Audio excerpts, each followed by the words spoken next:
You know, it just kind of dawned on me that this would be the second film I've seen in a short time span that stars Vin Diesel and Kurt Russell. And it came out first. Of course, it wasn't based on a comic book, but it overcame that handicap and became a top grossing film. Okay, confession time. This is actually the only other film of the Fast and Furious franchise that I've seen outside of the first one. I didn't really care much for the first film when it came out, and I was a huge Vin Diesel fan at the time.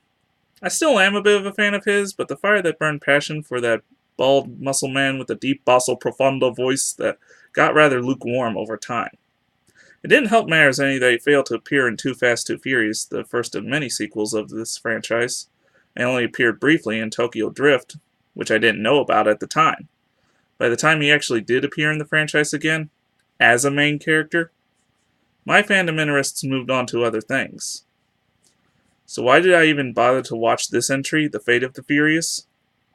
Well, I saw how well the sales figures were, and I figured I should check it out. Response? It was a pretty interesting movie. It has charm, but it's certainly not as good as anything else I've seen. I think it might be that I have to check out the rest of the series to appreciate this entry. Not that I plan to do that anytime soon.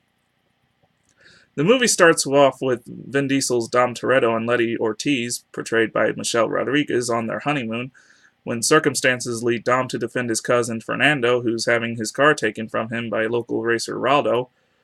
Raldo and Dom decide to resolve the situation in a street race, wagering their own respective cars. After an impressive race, Dom wins, obviously, but allows Raldo to keep his car, preferring to gain Raldo's respect instead. Not long after this episode, Dom is approached by a mysterious woman portrayed by Charlize Theron, who is eventually revealed to be Cypher, a sociopathic terrorist, cyber terrorist, and criminal mastermind who blackmails Dom into working for her, effectively causing him to go rogue and turn his back on his friends and allies. His friends and allies, in turn, after narrowly escaping Dom's betrayal and concerned by this sudden change of character, sets out to discover what it is that Cypher has on Dom and have to decide on whether to help him out or take him down.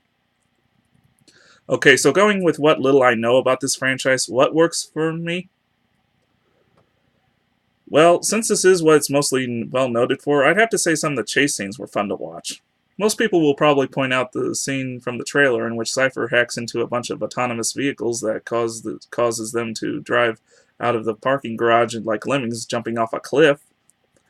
For me, it's the previous scene in Berlin as the team is escaping from security of a military outpost, and they set up a wrecking ball to crash into their pursuers. We've seen it all before, I'm sure, but it's always so satisfying to watch. Another high point? The baby rescue scene.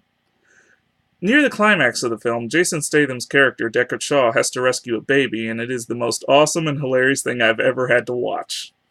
He puts headphones on the kid and has him listen to that Christmas song by Alvin and the Chipmunks, Christmas, Christmas time this year, that one, while he carries him in a stroller and dispatches bad guys with martial arts and gunplay.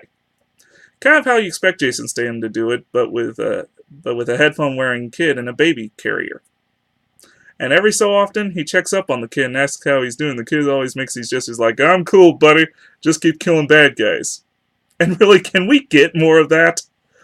It doesn't necessarily have to be a Fast and the Furious movie, but couldn't we just make it so Jason Statham has to rescue babies in all of his movies from here on out? Because honestly, I just couldn't get enough of it.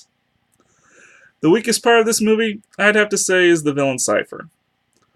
No offense to Charlize Theron either. She's an amazing actress, and she plays her part rather well. It's just that the character itself, not really that interesting. I mean, I've seen this character before in practically every James Bond movie I've seen. She's a Bond villain in a non-Bond film. Overall, it's an alright film. I don't really think it really earns the praise it's getting, but it's an enjoyable popcorn movie at least. It's got awesome car chases, some nice action scenes, some cool one-liners, some bad ones too. And really, that's kind of all I want from an action movie. Oh, and Jason Statham rescuing a baby from terrorists. Something I didn't really ask for and didn't realize I needed, but I'm glad they delivered it anyway. I'm Mike, and this has been a Penguins Rock production. Maybe if I watch the rest of these films, it'll grow my appreciation for this. Okay, YouTube watchers, I'll watch the rest of this franchise and review them, but first, I need something from you. You see that little subscribe button down there? Press it. Get some friends to press it too. If I get at least over 100 subscribers, I'll review the rest of this franchise.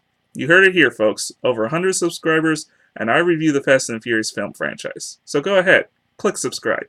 Do it, do it, do it, do it, do it.